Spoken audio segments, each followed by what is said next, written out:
अस्सलाम वालेकुम दोस्तों, मीडिया फाइज ऑन न्यूज़ में आपका खैर मकदम है। मैं हूं शेख रियाज। दोस्तों, बीआरएस एमएलसी कौशिक रेड्डी ने मीडिया से बात करते हुए रेवंत रेड्डी हुकूमत को तनकीद का निशाना बनाया। उन्होंने वजाहत की है कि बीआरएस हुकूमत ने अगर सरकारी मुलाजिमतें नहीं दी हैं तो उन्होंने रेवंत रेड्डी को निशाना ताकते हुए कहा कि माह जनवरी 2024 को 1,60,000 मुलाजिमों को तनख्वाहें कहां से दी। उन्होंने रेवंत रेड्डी से इसकी वजाहत करने की अपील की। बीआरएस एमएलसी कौशिक रेड्डी गौरव मुख्यमंत्री గారిని మరి జనవరి 4th రోజు మీరు జీతాలు వేసిరు కదా మీరే, మరియు మేము ఉద్యోగాలు ఇచ్చిన 1,60,063 మందికి మరి మీరు జీతాలు ఇచ్చినరా ఇయ్యలేదా? మీరు జీతాలు ఇచ్చిరని గొప్పగా చెప్పుకుంటున్నప్పుడు ఆ ఉద్యోగాలు ఇచ్చింది మేమే కదా.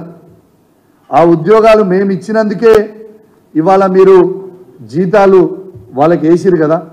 ఇది నిజం కాదా అని నేను అడుగుతా ఉన్నాను.